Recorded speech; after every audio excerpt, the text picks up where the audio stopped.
Što se tiče Sima, odnosno Eurosumara, u prvom planu su adventure skuteri, ADX 400 TG, ADX 300 i ADX 125. Ništa se nije menjalo što se tiče njih, ne postoji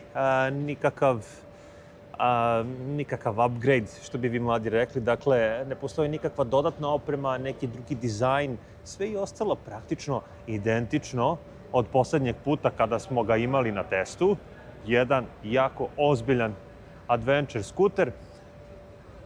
Samo još jedan da podsjetim, mislim da je prednost ovog modela u poređenju sa drugim, a to je jednostavno ram motocikla, njegova zadnja viljuška, njegovo oslanjanje, ogibljenje i monošok na sredini. Dakle, ovo je ram po principu X ADV-a, finalni prenos je lanac, što dodatno podiže uzbuđenje i kvalitet vožnje.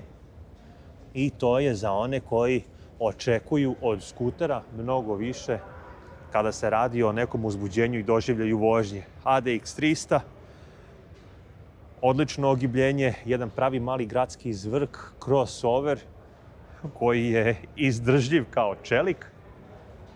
Sajamska cena 4.390 evra. Ako se ne varam, u pre-order varijanti bio je nešto jeftiniji, ali definitivno da je namenjen da gazi asfalt, ove beogradske rupe, ravnine i sve ostalo što mu se nađe na putu, jako dobro podnosi. ADX 125, pomalo podcenjena na našem tržištu, prelepa boja. Ajmo sad, obratite pažnju, dakle 3.190 evra košta ovaj ADX 125, bar je to sajamska cena. Nisam siguran do kada će važiti. Ono što je karakteristično za ovu 125-icu, a to je njegovo ogibljenje, vanserijski oklop i to je ono što mu daje težinu za koju veliki broj ljubitelja skutera kaže da je velika, ali to je zbog njegovog oklopa, to je zbog njegovog rama. Pogledajte ovaj amortizer, dakle monošok pozadi, nije onaj klasičan. Dakle, ovo je jedan spoj jedne male aždajice motocikla u telu skutera koji je za ovu cenu i za ovaj gabarit jedan od potencijalnih best buyeva. A ono što je meni malo neshvatljivo, a to je da je meni i ova 125-ica mnogo komotnija, recimo, od ADX 300.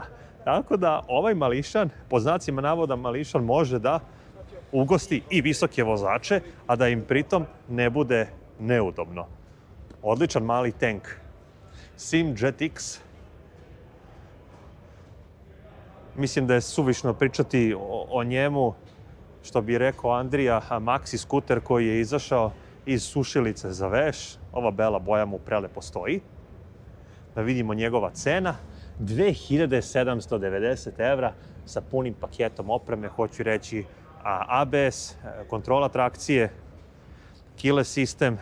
Ono što ja donekle zameram ovom modelu je nedostatak neke vrste vetrobrana koja može da mu se nadoknadi, ali ajde, 125 nećete sa njim juriti 500 na sat. Joyride. Ovde bi trebao da bude potpis Vladimir Tomić, potpisuje ovaj model. 3.890 evra. Videli ste gostovanje našeg Vladimira Tomića ili njegove klipove sa ovim modelom. Ako je neko gurnuo granice ovog modela, onda je to Vladimir Tomić.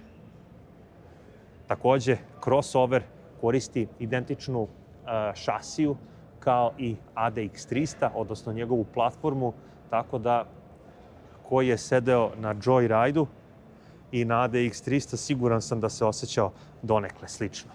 Koriste iste agregate od 26 konja i oko 278 kubika, odnosno komercijalnih 300. Joymax Z+, nova bebica u salonu Eurosumara za 4.190 evra. Videli ste ga na posebnoj reportaži. Neću mnogo da vas gušim. Zaista jedna krstarica koja se meni dopada, kao što sam rekao ranije. Ja volim udobnost, volim komfor, a to je sve ovo što ovaj model pruža. Legenda Symphony 200. Dakle, Symphony modeli, još jednom samo da podsjetim, dolaze sa točkovima veličine 16 inča. Tu nam je i 125-ica u opremi SR, a takođe ima i ST. Verujem da je razlika u hlađenju i, kao što vidite, u masci i u tim detaljima.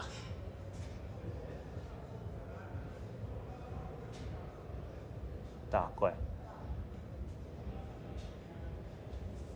Vodeno hlađen ABS kontrola trakcije, digitalni displej, to odlikuje ST-a, a SR, on to recimo nema ABS, nema kontrolu trakcije, mislim da je njegovo kočenje kombinovano i otud ta mala razlika u ceni.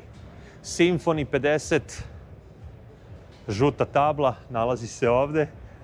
Imali smo prilike da ga vidimo na videu kada sam radio ono takmičenje između automobila, autobusa i skutera i Jet 14 50. Dakle, dve 50-ice se nalaze ovde. Mislim da je sve stvar izbora i ukusa za koji ćete se odlučiti. Sponzor kanala je Motor Revolution,